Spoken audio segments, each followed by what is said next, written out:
dia para todos, sejam bem-vindos, bem-vinda.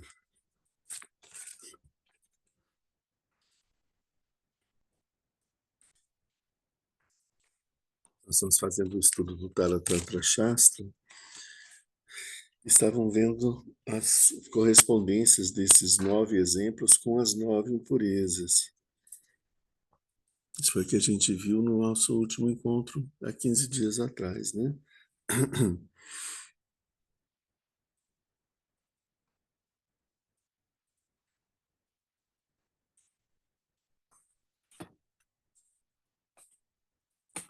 Deixa eu ver até onde a gente foi.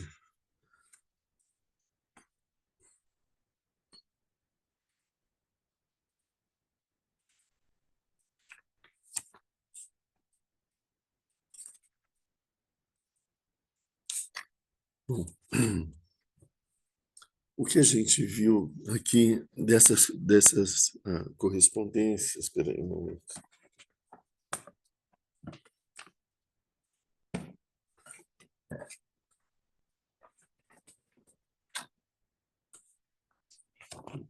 Tá aqui.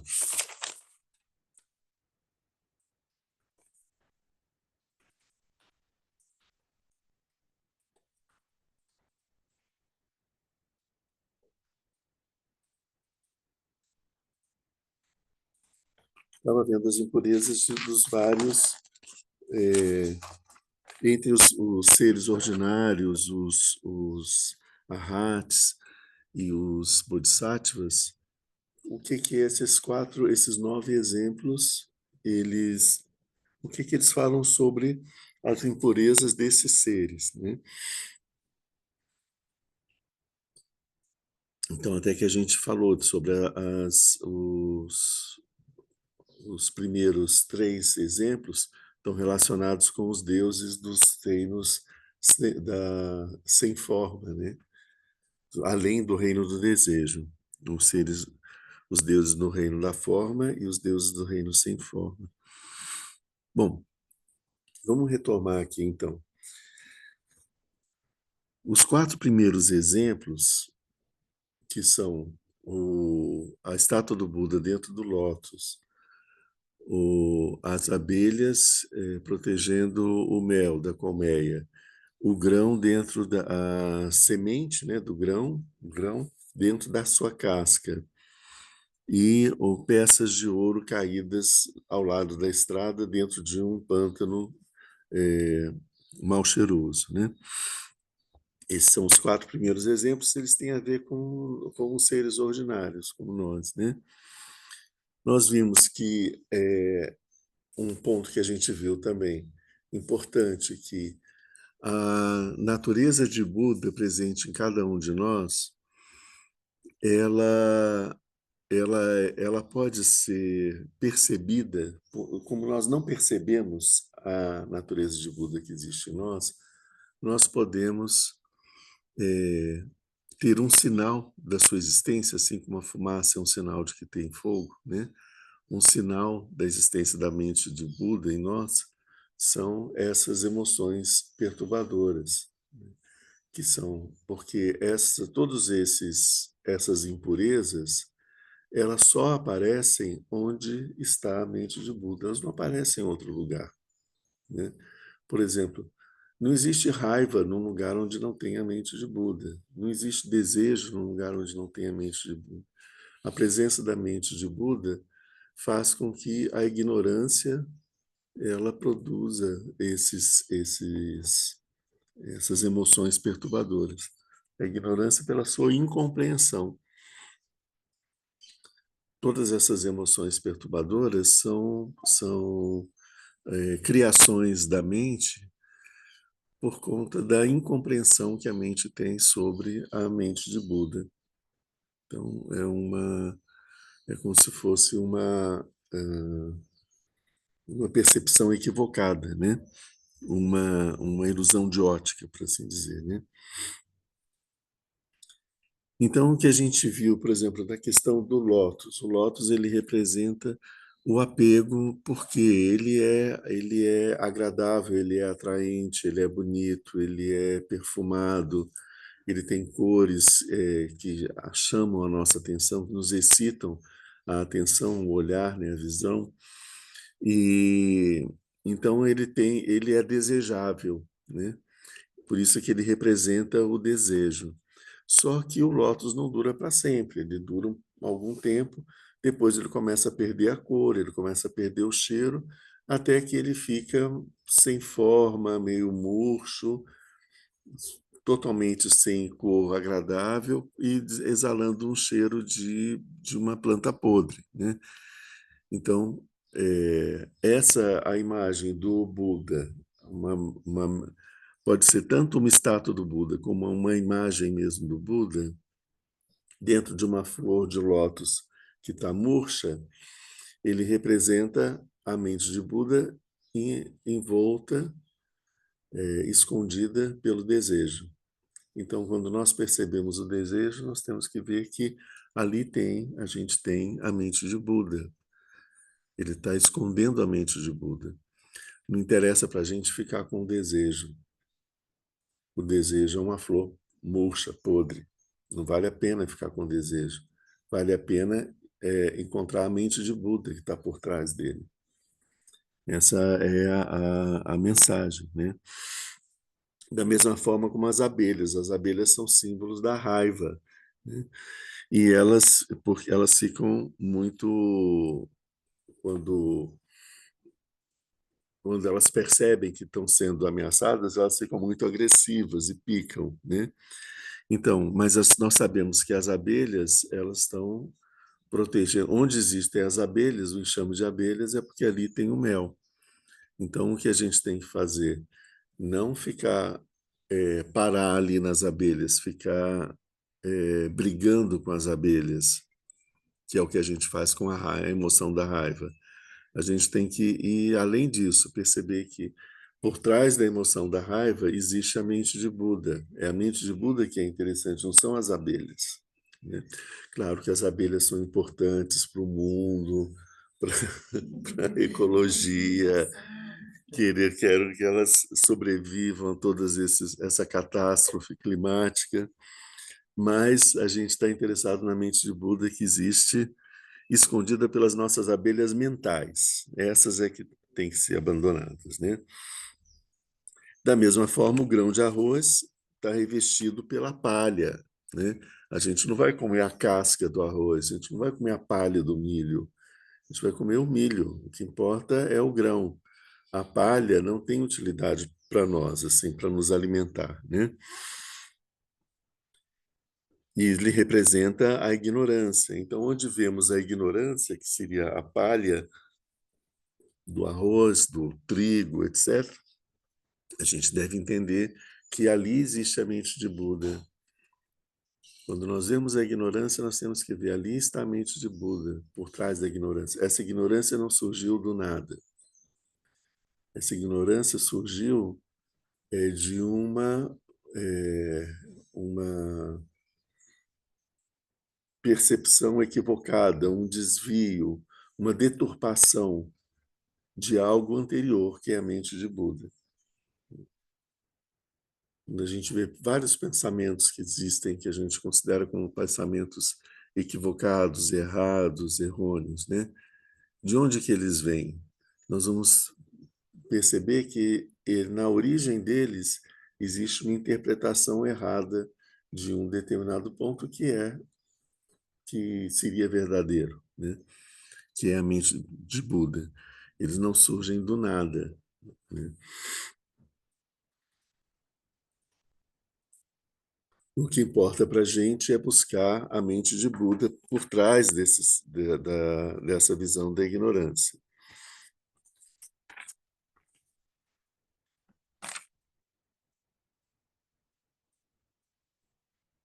E quando a gente vê as imundícies desagradáveis, né, do pântano que tem, onde caiu as peças de ouro, a gente percebe que essas imundícies desagradáveis são todas as emoções perturbadoras que nós temos e que no fundo delas, a gente tem que entender que a gente tem esse ouro escondido. Esse ouro escondido é a mente de Buda, né? Então, o que a gente deve fazer? A gente deve limpar todas essas emoções perturbadoras com a chuva do Dharma que o Buda nos envia.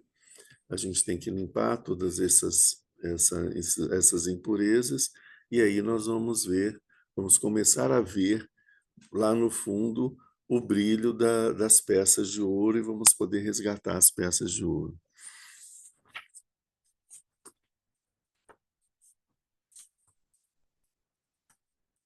Quando a gente viu no quinto exemplo, que é o tesouro escondido debaixo da terra. Então, o que o texto nos diz é que esse tesouro escondido no centro, né, dentro da terra, na casa de um homem pobre, né, que não sabe da existência desse tesouro, então ele é como os arhats. Veja bem, a imagem, um homem é pobre, mas ele tem um tesouro, ou seja, ele não é pobre, mas ele não sabe que tem um tesouro, então ele acha que ele é pobre, né? A visão que o homem tem de si mesmo é que ele é um homem pobre. Ele não percebe, na visão dele, que dentro da casa dele está escondido um grande tesouro. Isso ele não percebe, né? Isso é um exemplo do trabalho dos arhats, que eles já fizeram a limpeza de todas essas emoções perturbadoras, mas eles não têm acesso ao tesouro interior deles, porque eles não desenvolveram o amor e a compaixão, que são importantes no caminho para alcançar o estado de Buda. Então, eles ainda estão presos na ignorância da ignorância sobre o próprio caminho, né? A ignorância sobre da própria budeidade. Então, com isso, eles possuem a mente de Buda dentro de si, mas eles não conseguem expressá-la plenamente, porque eles não conseguem acessar pela falta de ter desenvolvido essas paramitas, né? A paramita do amor, da compaixão,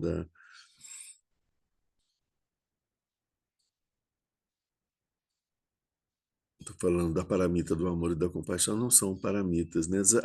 Essas qualidades do amor e da compaixão.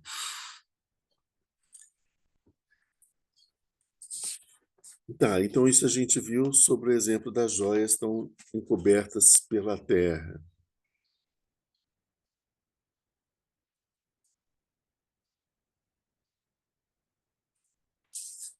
Ele diz que a terra ela representa a ignorância dos arhates a ignorância dos arhates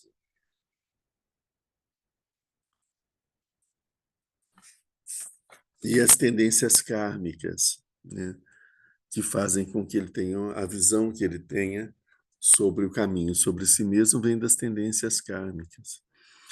O exemplo seguinte, que é o exemplo do fruto que produz uma árvore, é o exemplo daqueles discípulos que seguem o caminho, né? Seria o caso nós, quando nós começamos a seguir o caminho, a praticar a acumulação de mérito e de sabedoria. Isso faz com que, é como se a mente de Buda que existisse dentro de nós, ela fosse abrindo um caminho por meio de toda a terra, todo o entulho, né? que, que esconde ela, ela vai brotando até ela poder sair na superfície na forma de uma planta e crescer e se tornar uma árvore. Esse processo desse crescimento, ele é um processo que tem dois lados, né, que a gente tem que ver. Existe um lado que é a mente de Buda que já está completa. Ela não precisa criar nada, não precisa desenvolver nada. Ela já está ali, né? E tem um outro lado que são o lado que estão as impurezas. A purificação das impurezas vai fazendo com que a mente de Buda consiga ser percebida por nós. Então, o que aparece para a gente é como se a mente de Buda estivesse abrindo um caminho no meio de todas essas impurezas, mas é a remoção das impurezas que faz com que ela comece a aparecer, né?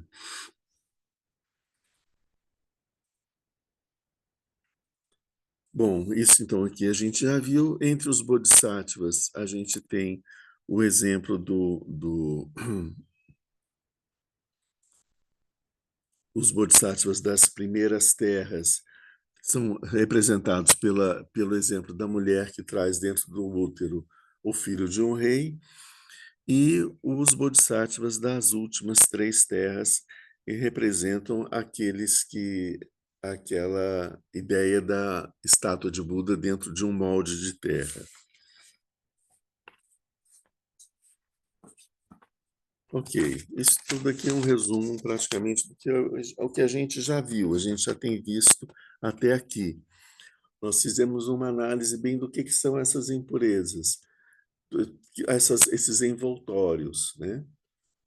Mas existe outro aspecto desses exemplos, que é e a imagem da mente de Buda.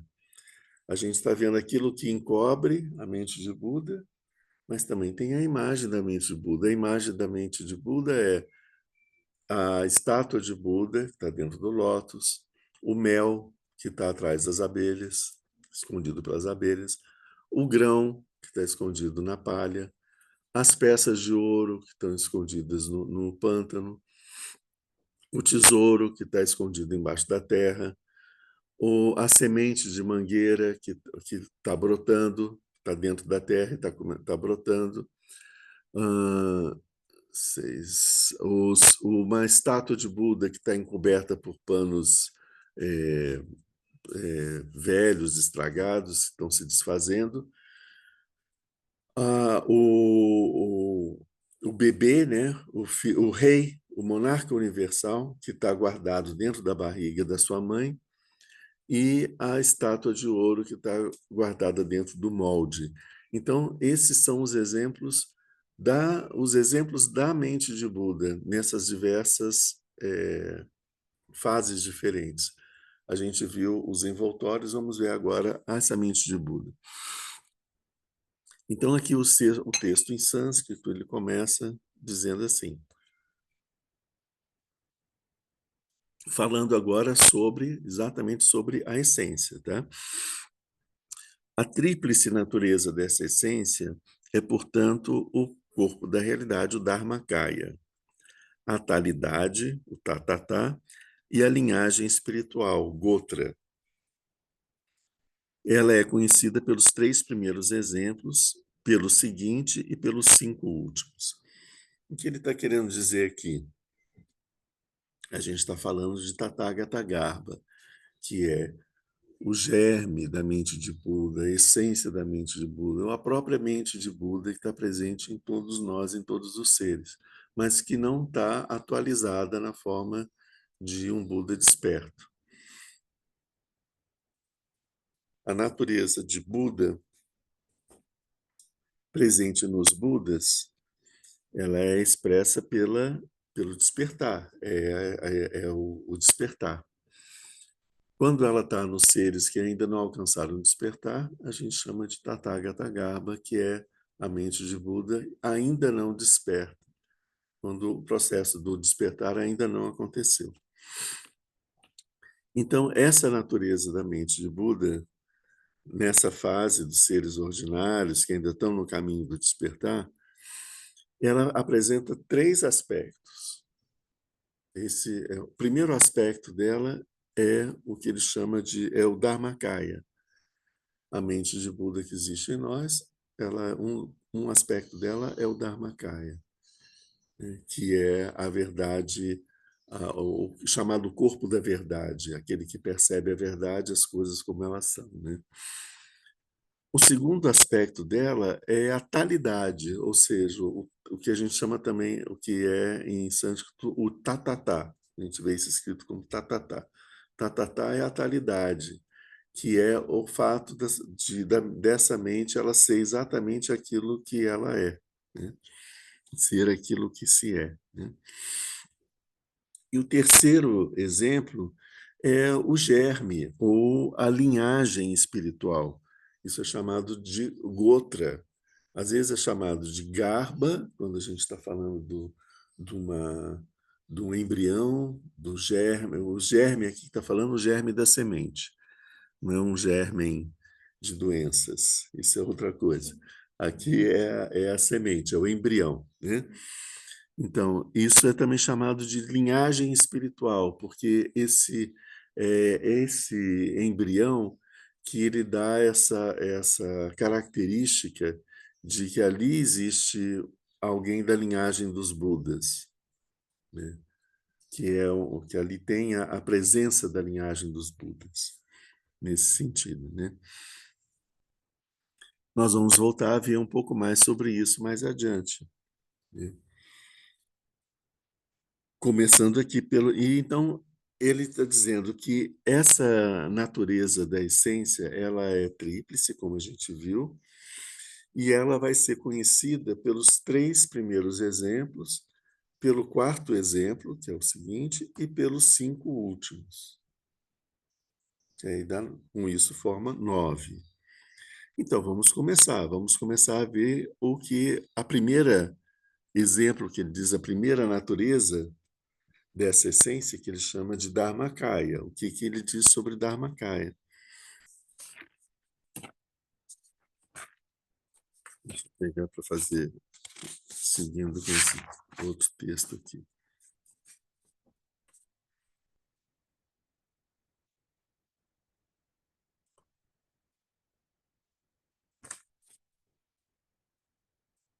Aqui ele diz, pode-se perguntar, então, aqui já o texto do Jangon Coutrou, quais são os três aspectos da natureza do Sugata Garbha, ou do Dharmadato,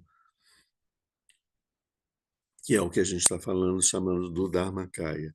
Os três aspectos são a sua natureza em termos de Dharmakaya, que é a luminosidade da mente, a clareza da mente, a luminosidade. Isso mostra o aspecto de clara luz, que a gente é a mesma coisa da clara luz, é a mesma coisa do Prajna também. Prajna também está nessa mesma esfera, que é o que a gente chama de sabedoria, muitas vezes, conhecimento transcendente. Isso é essa qualidade da mente que compreende, que apreende, que se apropria do sentido das coisas, né? Essa é a claridade luminosa. A sua natureza, em termos de essência, que é imutável, por isso é que chama de o tá, porque ele não muda nunca, ele é exatamente aquilo que ele é imutável, né? E a sua natureza em termos de disposição, que realiza o estado da budeidade. Essa disposição é esse poder que essa mente tem de atualizar o estado da budeidade, de produzir o despertar. Por isso é que ele está chamando de linhagem espiritual, porque ele vai produzir mais um Buda, o despertar.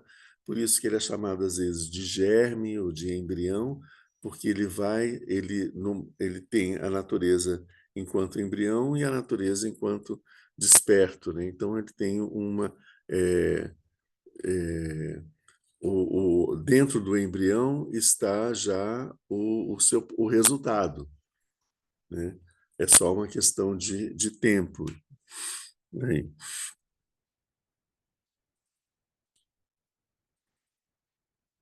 Então, a gente vai ver isso por esses 9 exemplos, né? Como a gente está seguindo. Então, vamos ver o Dharmakaya. No texto em sânscrito, diz assim: o Dharmakaya deve ser conhecido de duas maneiras.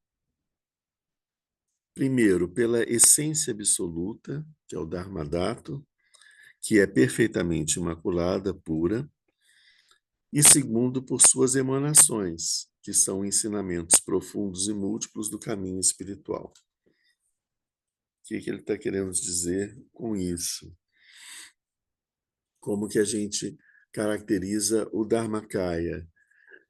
É a sua realidade absoluta, né? Que é o Dharmadato, que é perfeitamente imaculada ou pura, ou seja, não está contaminada por nenhum dos exemplos, elementos adventícios, das impurezas, das emoções, das perturbações mentais e etc., do karma, de nada disso. Nada disso atinge o Dharmadatta, o Dharmakaya.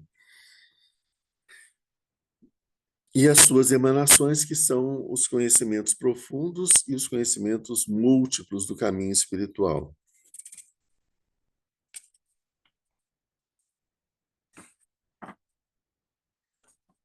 Deixa eu continuar aqui, depois eu vou. Deixa eu ver aqui.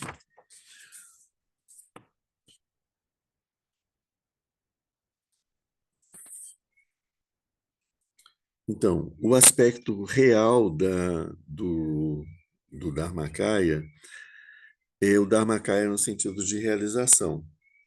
Ele é o Tathagata Garbha, Dharmadatta, que é totalmente livre de impurezas e, por natureza, ele é clara luz. Isso a gente viu. Ele existe como um campo de experiência da sabedoria primordial autoconsciente de todos os Budas. Então, veja o que ele está querendo dizer com isso, que o que a gente chama de Dharmakaya, que é o corpo da iluminação, por assim dizer, né? Esse aspecto da mente do Buda que é completamente desperto, existe um campo de percepção, né? Essa mente percebe o quê, né? Esse campo de percepção, aquilo que ela que é o objeto de conhecimento dela, é o que a gente chama de Dharmadatta. É aquilo que é conhecido, né? Pelo Dharmakaya. Agora, a mente, ela conhece a si mesma. Então, por isso é que existe essa identidade entre o Dharmakaya e o Dharmadatta. Essa separação é só é só didática, né?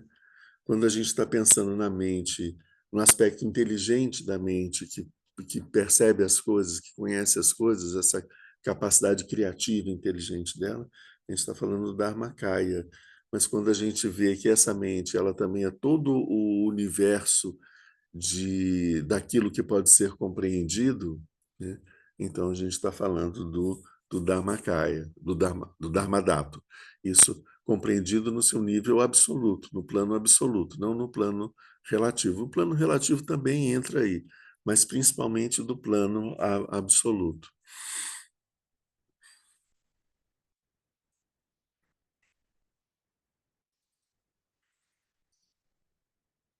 Oi. Nas emanações do Dharmakaya a gente teria vamos chegar lá, vamos chegar lá.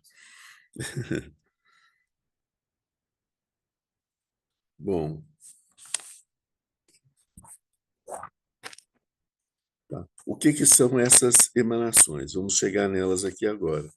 Então, o primeiro aspecto do Dharmakaya é essa qualidade, como a gente viu, a essência absoluta. Isso está representado, deixa eu ver se aparece aqui.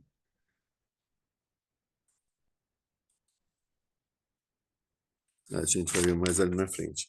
Então, aqui, na instância seguinte, em sânscrito, em razão de sua elevação acima desse mundo, o texto está aqui, o Taratva, ou seja, acima, que é o que está além deste mundo, que é o mais alto além desse mundo, é o Uttara, né? Nenhum exemplo dessa essência pode ser retido neste mundo. Por isso, essa essência é precisamente ilustrada pela analogia do Tathagata dentro do Lótus. Então, o que ele está querendo dizer aqui? O Dharmakaya, ele é incompreensível, não existe nada no mundo que possa simbolizar o Dharmakaya. Nada, nenhuma construção de formas, uma construção mental, pode substituir, pode dar uma ideia do que seja o Dharmakaya. Então, como ele está além, completamente fora de tudo que existe nesse mundo, né, do nosso mundo do Sansara, a forma que Maitreya encontrou para poder mostrar essa incapacidade de expressar esse símbolo foi de simbolizar ele por uma imagem do Buda dentro de uma flor de lótus. Porque vocês conseguem imaginar uma estátua do Buda, uma imagem do Buda dentro de uma flor de lótus? As coisas não batem muito bem, né? Porque uma flor de lótus é uma coisa pequena, né? Também. Então, e tá ali murcha. Eu acho que também para poder mostrar que todas as formas que a gente poderia ter para poder expressar o Dharmakaya vão ser parecidos, ser semelhantes a uma flor de lótus murcha. Ou seja, ela não vai ter nem de longe a pálida possibilidade de representar aquilo que a gente está falando. Todos os nossos termos, eles são como uma flor de lótus murcha diante da grandeza, da beleza, da dimensão do Dharmakaya. Então, isso também é um dos sentidos desse primeiro exemplo. Existe o Dharmakaya, e existe um recipiente, que é a nossa mente, que é uma flor de lótus murcha que não consegue compreender esse Dharmakaya e não tem muita ligação, relação entre os dois, né? Como essa essência está além do mundo, nenhum exemplo neste mundo pode fazê-la ser imaginada. Isso é a analogia da Tathagata dentro do lótus.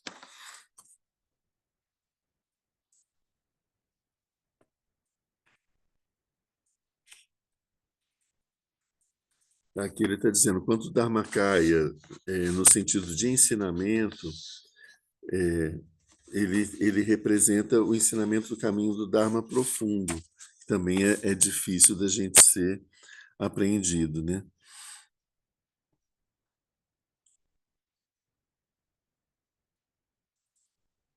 Mas isso a gente vai chegar aqui nas emanações, né?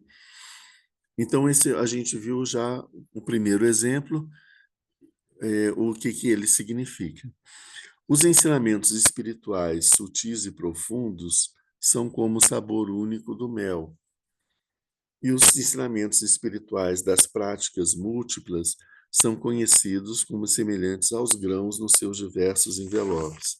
Então, o Dharmakaya ele está também associado à ideia dos ensinamentos do Buda, né?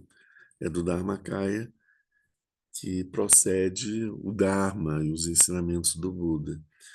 Então, o Dharmakaya seria a verdade, né? As coisas como elas são, a compreensão das coisas como elas são, a verdade de tudo que existe, a verdade da mente de Buda, e os ensinamentos estão relacionados com as coisas como elas são e estão relacionadas com o caminho que nos leva ao despertar, quando a gente consegue perceber as coisas como elas são. Então, tem tanto um ensinamento relacionado sobre a natureza dos seres e a natureza dos fenômenos, como também um ensinamento relacionado com o caminho que nos leva ao despertar, a realizar essa mente de Buda, e aí então a gente tem essa percepção direta dessa natureza dos seres e das coisas.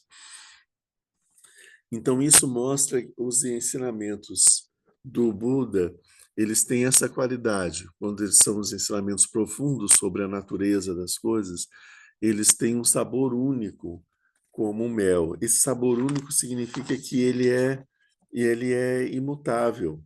Esse ensinamento é sempre o mesmo, sempre vai ter o mesmo sabor. O mel tem um sabor bastante característico.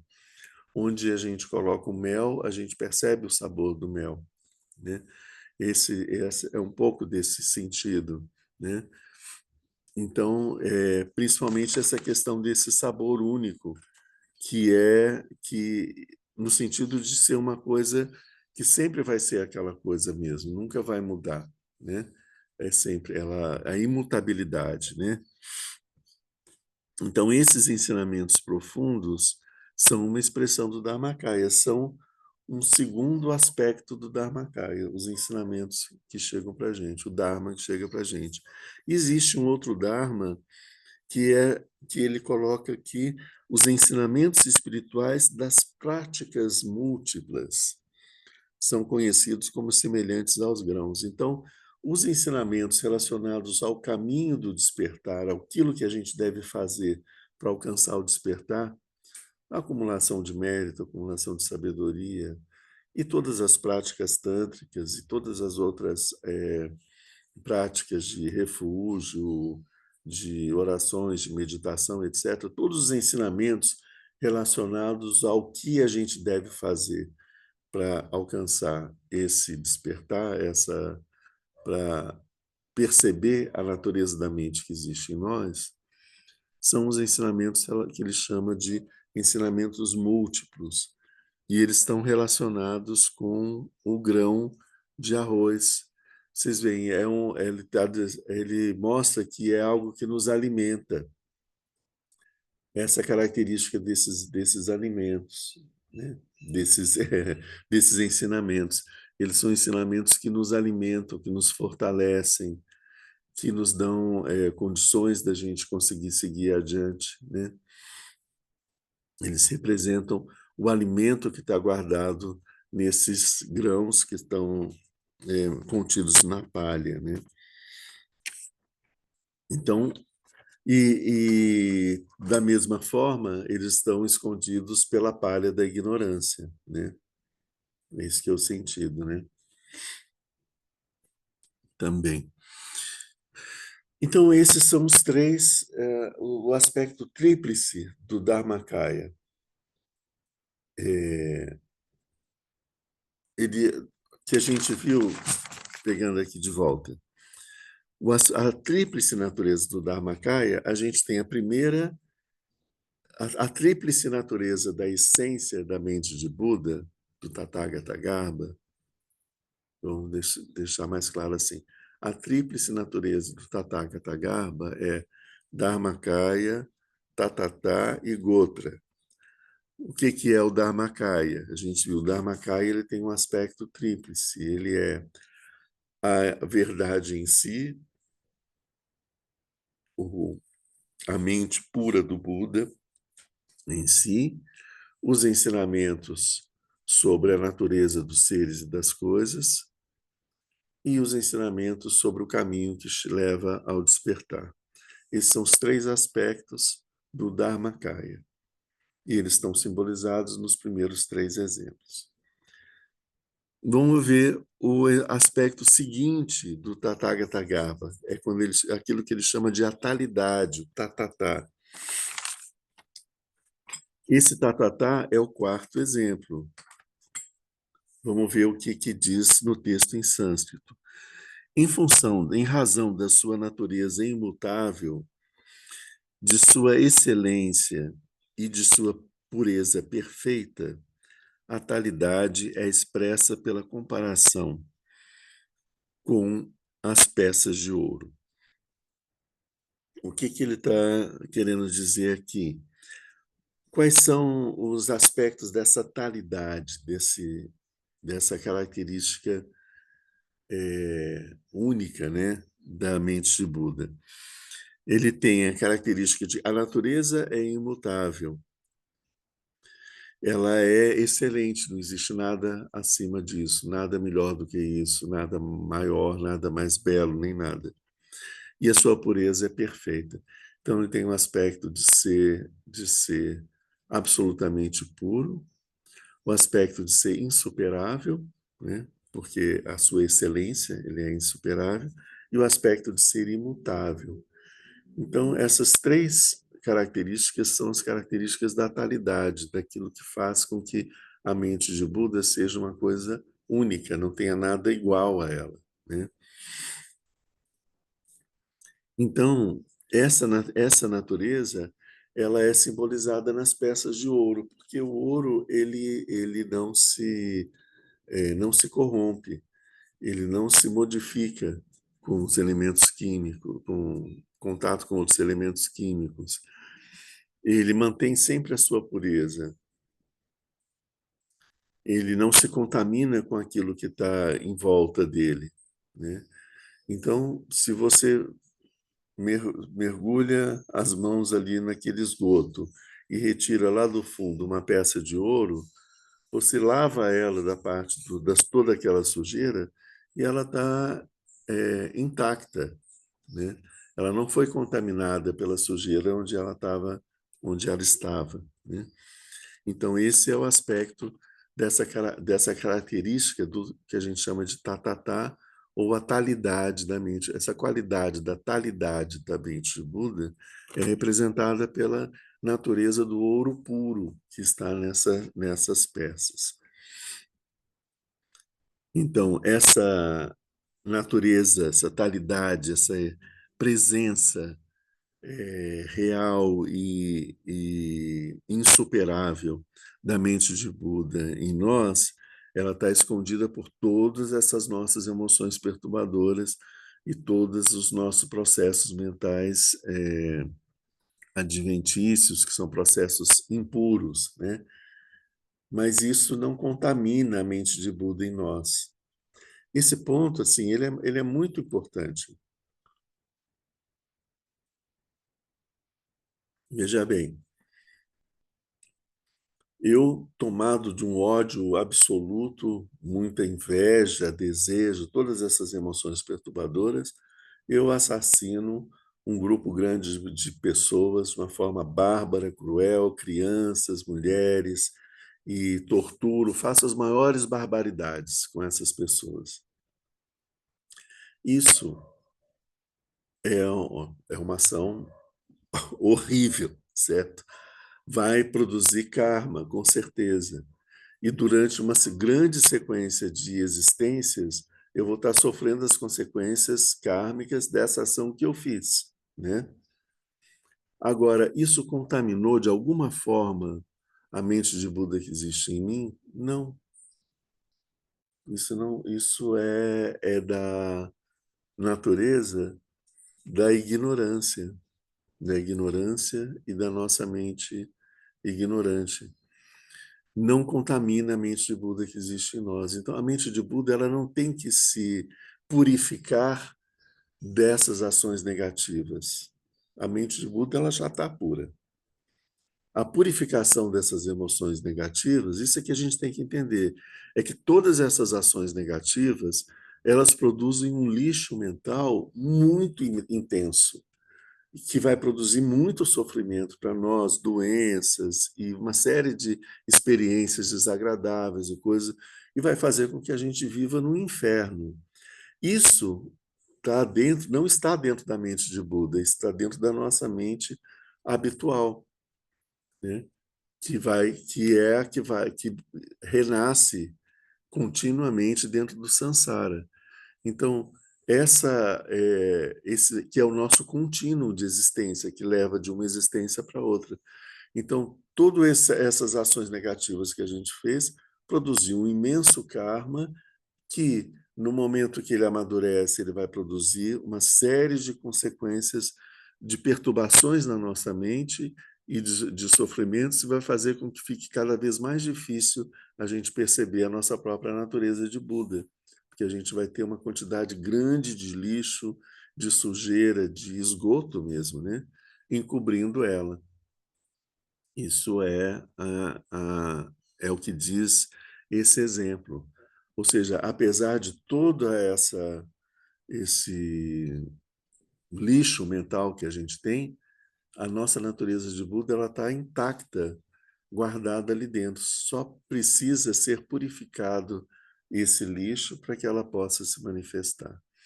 O trabalho que a gente tem que fazer de purificação não é sobre a natureza de Buda, e sim sobre o funcionamento da nossa mente. Isso é o que a gente tem que entender. É isso que tem que ser purificado. A ignorância da nossa mente. Então, esse foi o quarto exemplo e foi explicando sobre o tatatá. Em seguida, a gente tem, ele fala aqui, A linhagem espiritual Gotra, que é essa capacidade desse desenvolvimento de um germe para se tornar um Buda completo, né? Essa qualidade, essa é um aspecto do Tathagata Garbha, né? Ele tem a natureza da mente de Buda, ok? Ele tem a natureza essa qualidade é, única, que é insuperável, pura, que é a talidade.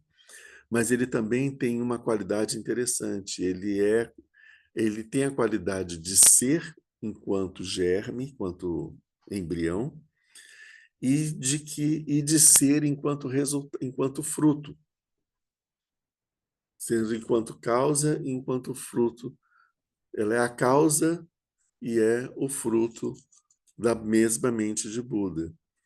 Ele existe ainda guardado em embrião para poder esperando a purificação para ele poder se revelar, e enquanto fruto no sentido de que a purificação final vai poder demonstrar completamente a mente de Buda livre de todas as impurezas. Então, essa qualidade de ser um embrião e de ser o resultado final é essa qualidade que a gente está chamando de Gotra aqui, né? De linhagem espiritual. Vamos ver o que diz o texto em sânscrito. Eu acho que o Lama Sonam deve ter acabado de chegar aqui. Então, o germe linhagem do Tathagata deve ser conhecido sob dois aspectos.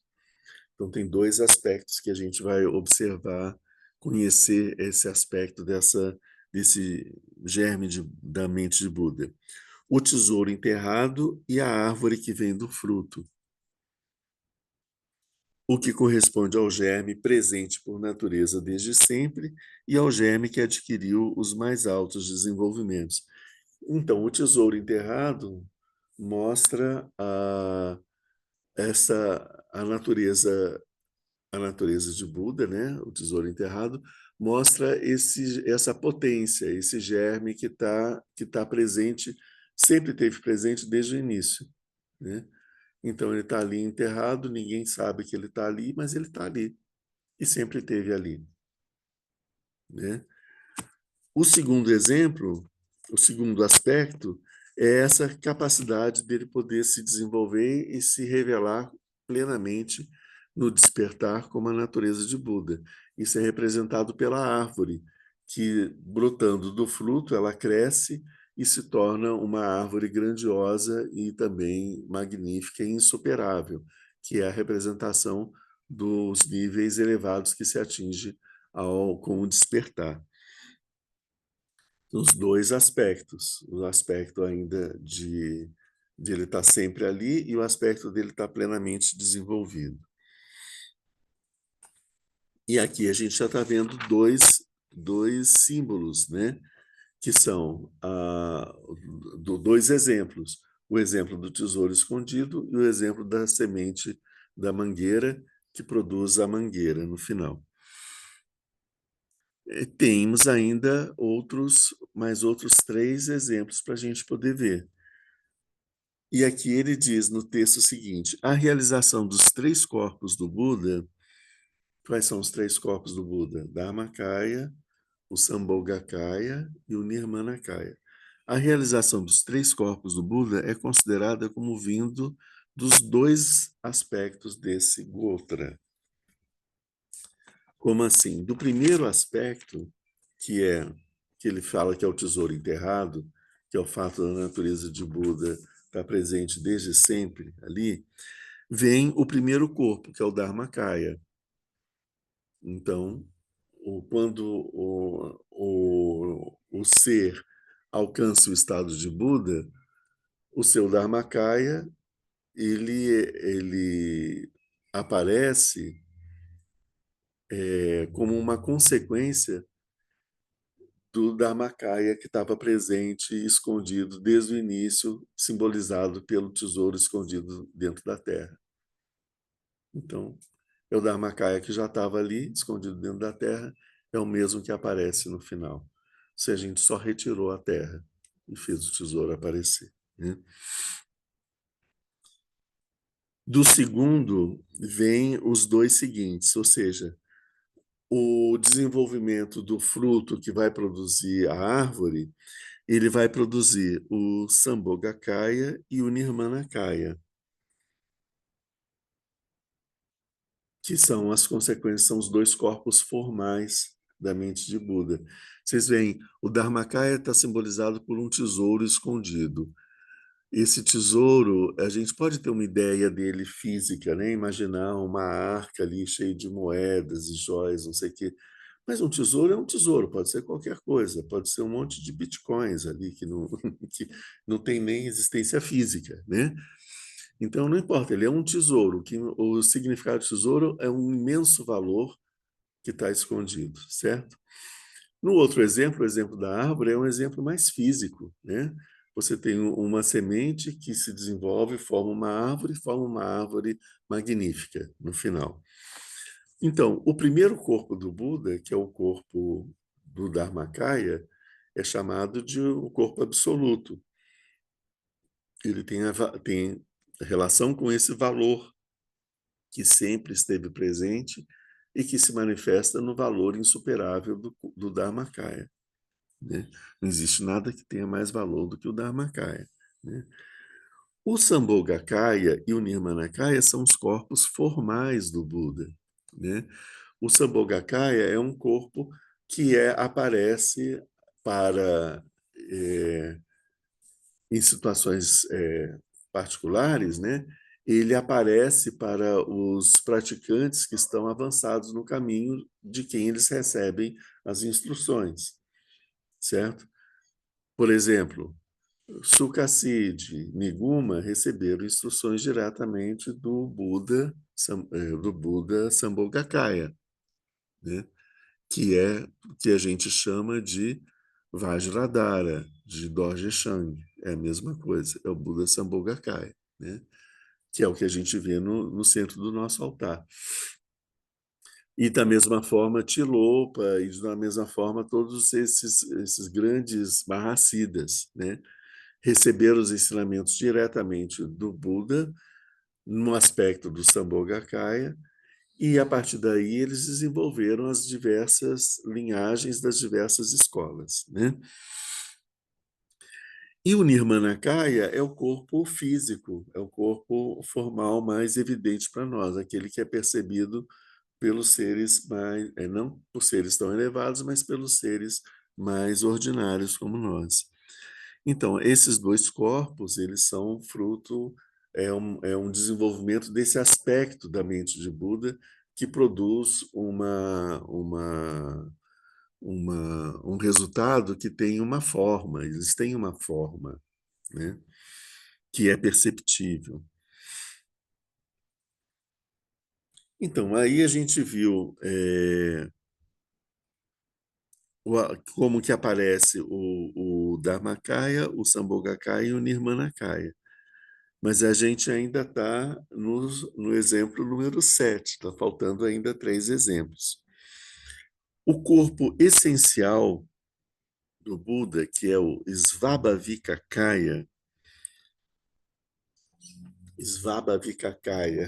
é esse quarto corpo do Buda, que é o que reúne a natureza dos 3 primeiros corpos, né? Que se a gente juntasse esses 3 corpos e fosse fazer uma coisa só, a gente teria o Svabhavikakaya. Ele é a suprema beleza e tem que ser conhecido como semelhante à preciosa imagem do Buda, em razão do seu caráter, incriado da sua natureza e das qualidades das quais ele é suporte. Ele é representado por aquela imagem do Buda que está embrulhada em panos sujos. Então, essa imagem do Buda mostra esse aspecto belo, radiante do Svabhavikakaya.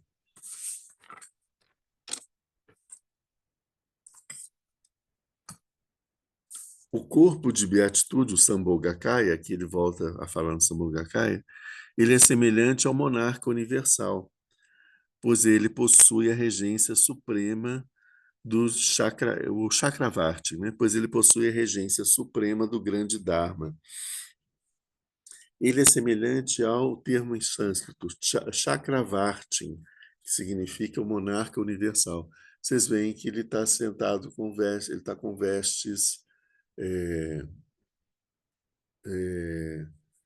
com joias e com vestes de preciosas, né? Ele é semelhante a esse monarca universal, pois ele possui a regência suprema, né? Ou ele é o supremo regente, Adi Raja. Adi é supremo, Raja rei. Então significa que ele, o Sambhogakaya, é o supremo rei, é um insuperável, né? Do grande Dharma, do Mahadharma. Então, ele é o rei do Dharma, né? O insuperável rei do grande Dharma. É o termo que se usa para descrever o Sambhogakaya, mostrando que não existe nada além dele maior do que ele em termos até também do Dharma, do ensinamento. Então, esse é o Sambhogakaya. Ele é representado, então, por aquele monarca universal, que é aquele rei supremo que está guardado no útero da mulher, que, como não tem conhecimento de que o filho que ela carrega é o rei supremo, ela se sente completamente desprotegida e está numa situação de mendicância, né? O corpo da manifestação, o Nirmanakaya, ele é semelhante à imagem da estátua em ouro puro, por causa da sua natureza, que é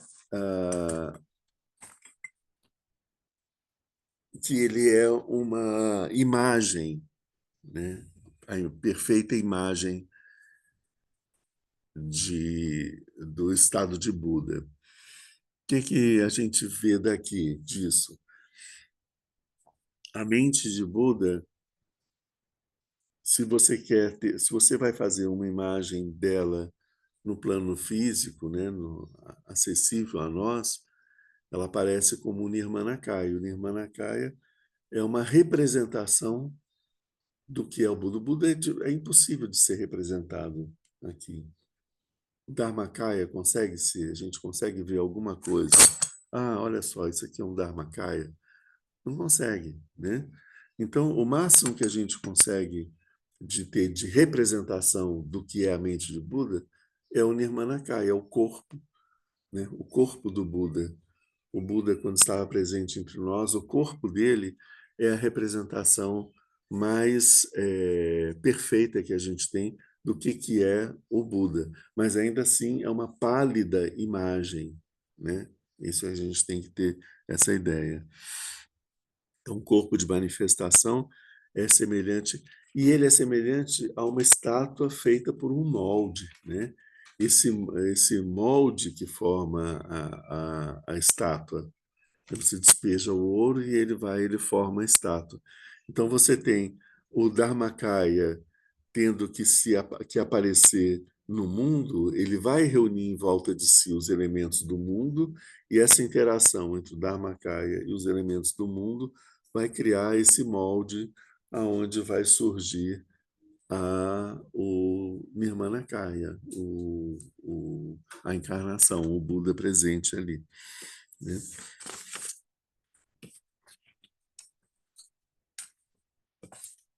Então, o que a gente trouxe hoje para a gente ver é esse aspecto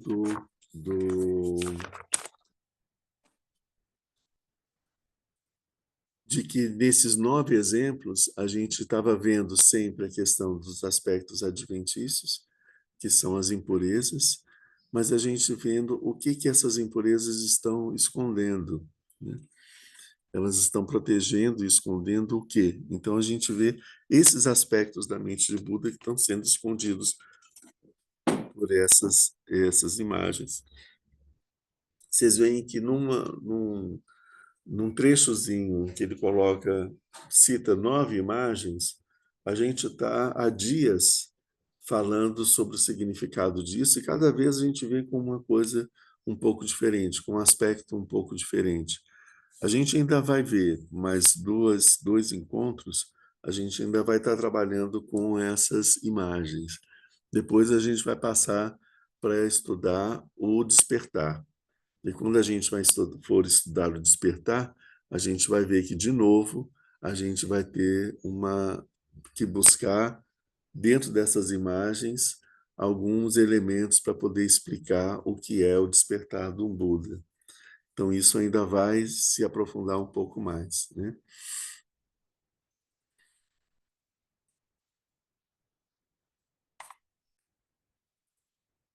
Vamos ver se alguém tem alguma pergunta.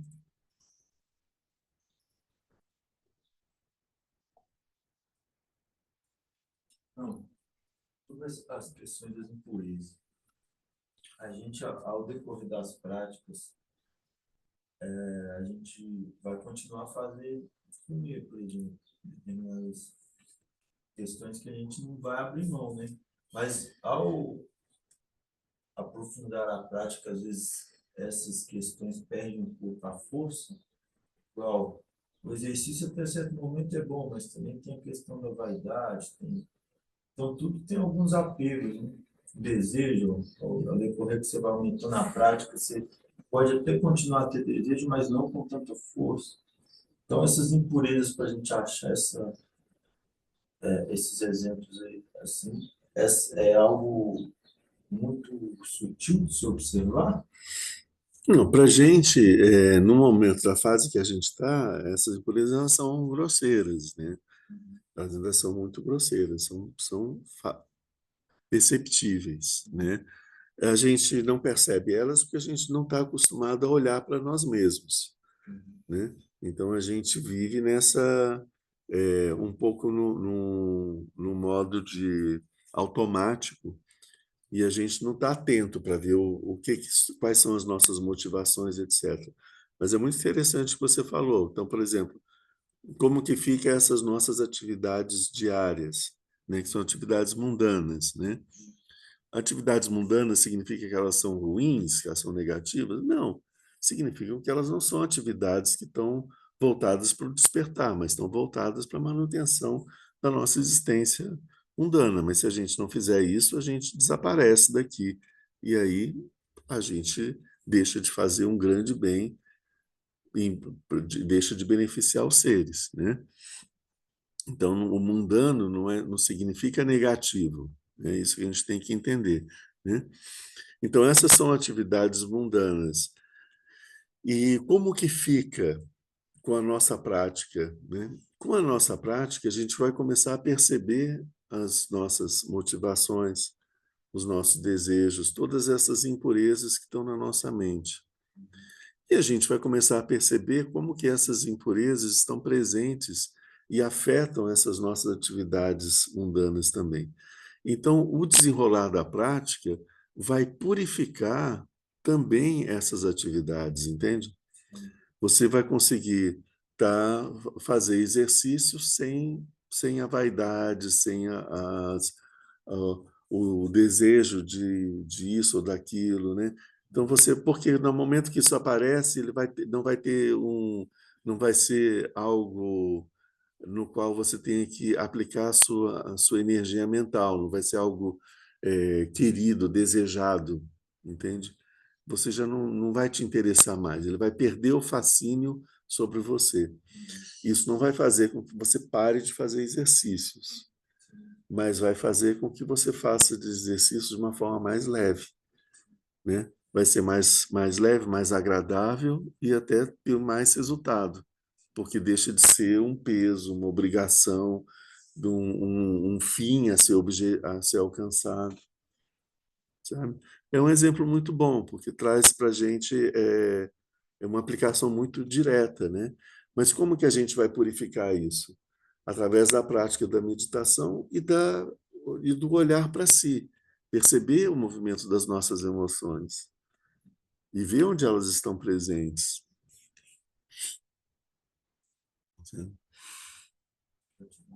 É. E você também falou sobre a comida, né? O que é que muda, né?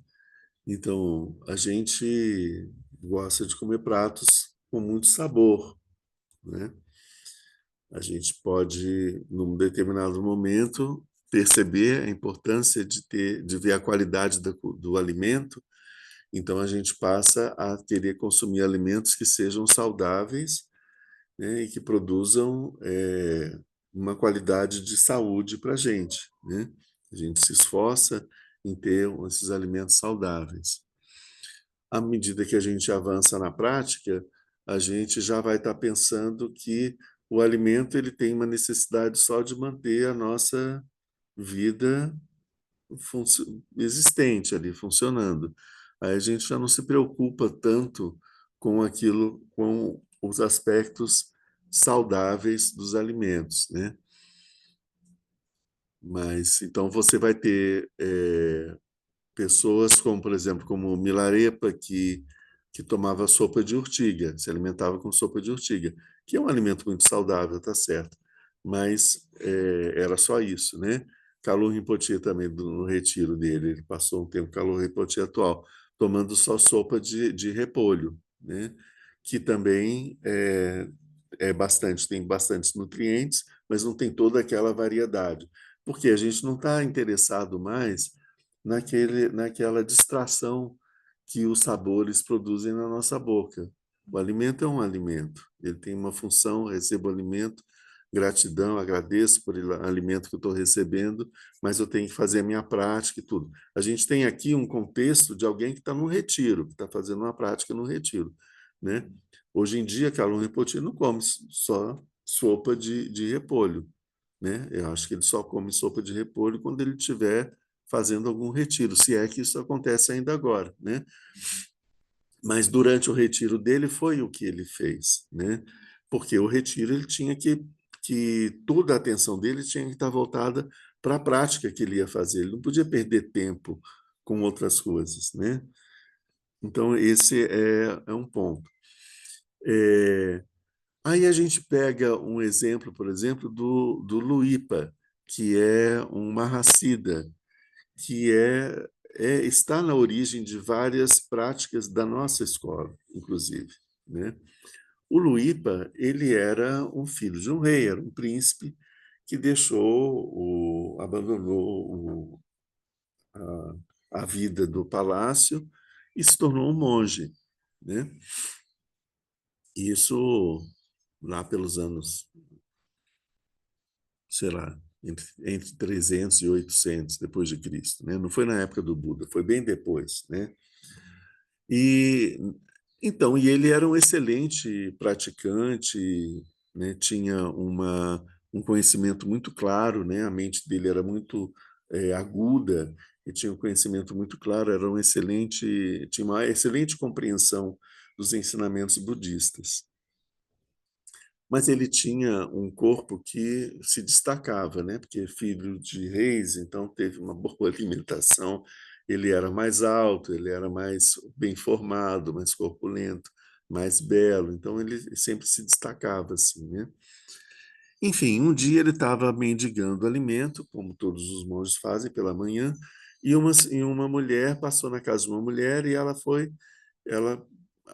respondeu de uma forma ríspida, e ela foi lá dentro, voltou e trouxe a tigela dele, né? Ela pegou a tigela dele, foi lá para dentro, voltou com a tigela, entregou para ele e falou: toma, come, né?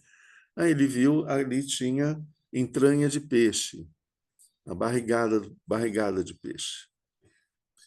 Aí ele agradeceu e seguiu o caminho dele, né? Mais adiante. Mais na frente, numa curva do caminho, ele achou que já estava longe o suficiente, pegou aquilo e jogou fora na estrada e seguiu caminhando. Aí a mulher que vinha atrás dele, sem ele perceber, começou a falar: ah, tá aí o grande monge, né? O grande monge que segue o ensinamento do Buda, para quem todos os alimentos têm o mesmo sabor. Você acha que a comida que eu dei para você ela é impura? Ela vale menos do que as outras, né? Aí ele percebeu que ela era uma Dakini que estava dando ensinamento para ele, né? E aí ele entendeu a mensagem e passou a morar na beira do rio e a só se alimentar de barrigada de peixe, né?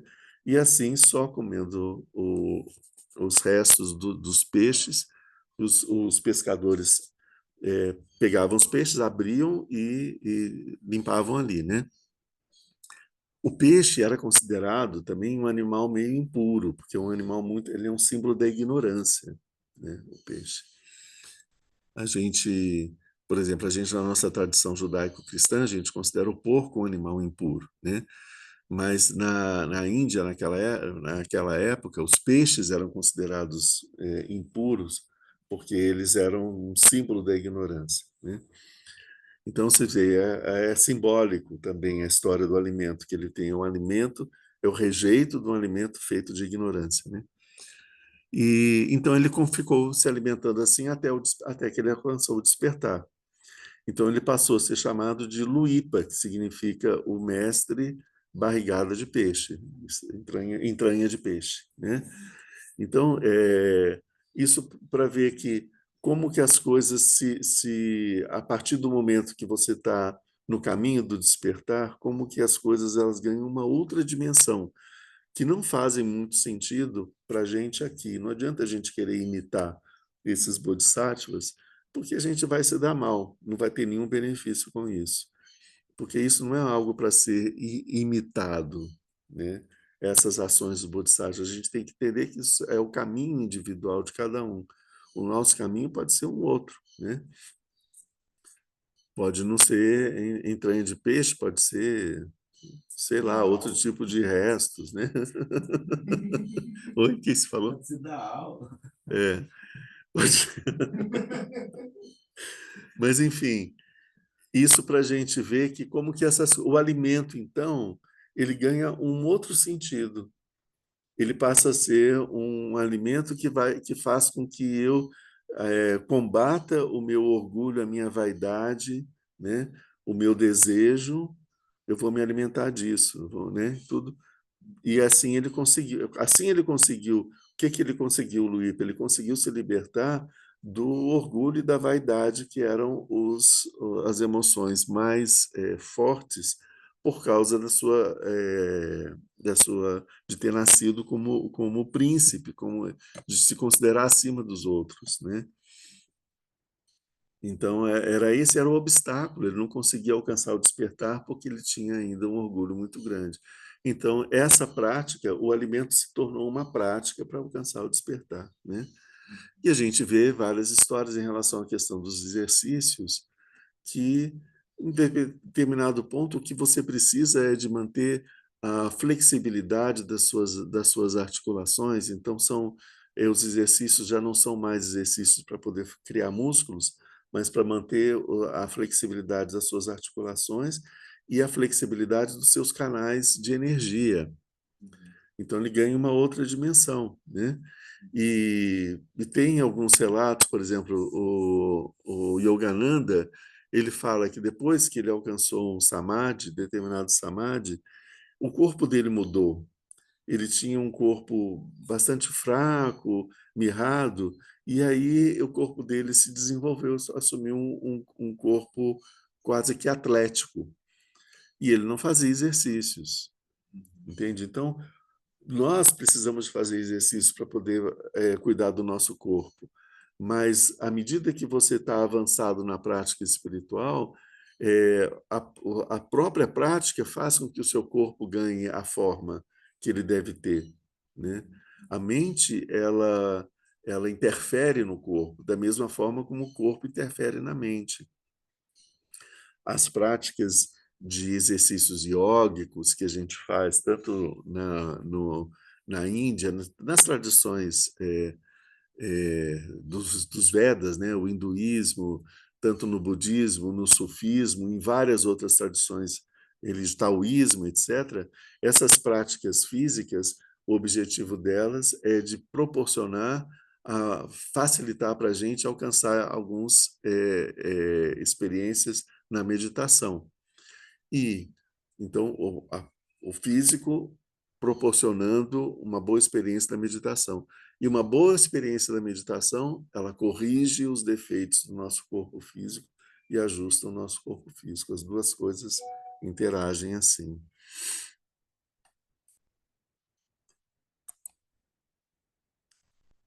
Vamos ver se tem alguma questão aqui.